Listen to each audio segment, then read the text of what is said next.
Now the model's assembled, before painting, I'm just going to look at the two small areas where there's gaps from the assembly. So you can see there's one just where the leg fits into the torso, and just where the hair is attached to the ring. They're very, very fine gaps. So the actual size of the gap that we've got is going to decide how we deal with them. I didn't stop to talk about fillers when I did the explanation of tools, but it's worth having a stop now to talk about them. If you try and paint models with gaps that are too large, you're going to end up with a very poor result. The gap's going to stay with you. It's not really going to paint out too easily. So you will need to put a very small amount of a filling material in just to smooth it off and make it easier to paint. So here's three types of material which are commonly used for filling. The first two are two-part materials. You need them together, you need the two parts together in equal portion to make a putty for filling with. This one, milliput, is quite a common crafting material. It's also a bit of a plumber's mate. It's used for filling all sorts of things in plumbing. Actually, this one as well, but this one more so in the DIY world. With both of these, it's very easy to need a lot more than you need. It's you only need a very, very small portion of either of these. So you've got the milliput and you've got this one, the yellow and blue two-parter. When it's mixed together, it gives you a very, very dark green colour, which gives it its modelling name, green stuff. I'm not going to use either of these for this model because the gap is so fine and I really won't need very much material at all. When it comes to filling, I tend, for big gaps, which tend to come up more in bigger models, I tend to use this one over the green stuff. It's a personal preference thing, there's nothing wrong.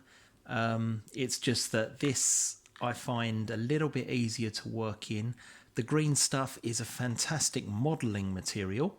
If you want to actually create something from scratch or accessorise one of your models, go with that stuff.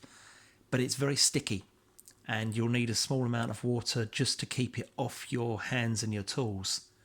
This one, much less so. It's a bit more forgiving as a filler, so I tend to use that. But because of the actual small nature of the lines that we're dealing with, I'm going to use the Vallejo plastic putty, which basically is a very thick, viscous putty which you can paint on. Okay, it's semi-liquid, and you can paint it like acrylic paint and wash your brushes out afterwards. It's very, very easy to work. Often requires a couple of coats just to build it up. If you go on heavy, then you end up leaving putty everywhere and losing detail. But that's what I'm going to be using for this fill because the lines are so small. I'm choosing the plastic putty. So, as I've said, this plastic putty goes on like a regular paint. However, it can leave a little bit of a residue, so I'm going to use one of my older brushes, not the nice little black set I showed you earlier. And just like paint, small amount in the palette.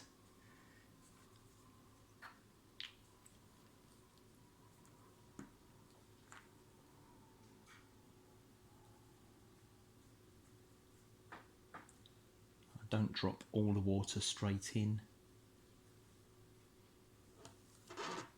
So I water this down like a paint, not as much as a paint. I want some thickness to it. It will be working as a filler. But I certainly don't want it to be so thick and claggy that it goes on in lumps. So So I'm just going to brush some of this off the brush. So I've only got a little bit on the brush, just like with the paint. Now, I'm just going to dab that gently into the recess. As this dries, try and get actually into the recess as much as possible. As this dries, this will shrink back, this will recede. So as much as this is now looking like it's very quickly filling out to quite an acceptable level, I'm probably going to need to give it a second coat after it's dry. So I'm just going to take out a little off the edge there.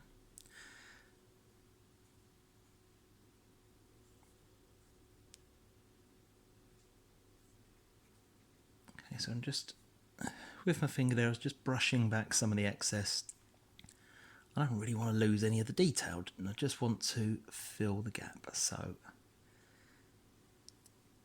hoping it comes across very nicely in the camera. Probably quite difficult for me using this live and getting a focus on it, but the gap is covered nicely. However, as I've said, I am expecting to have to do this again in about 20 minutes when it's dry.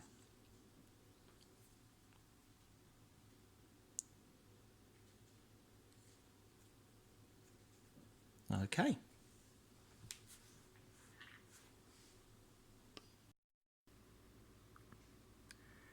And after a second coat, those are looking much better.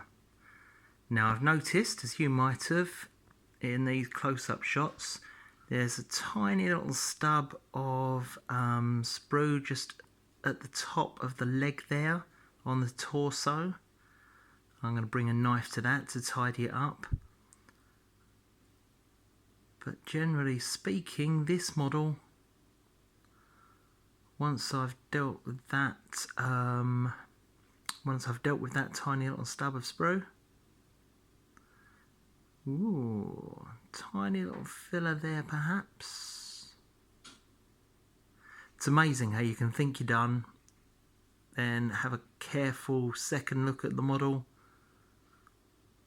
and there be something else. I'm going to get a very small amount of plastic putty filler there.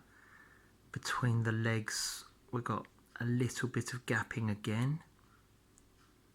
Not worried about that side. That looks absolutely fine. And the hair,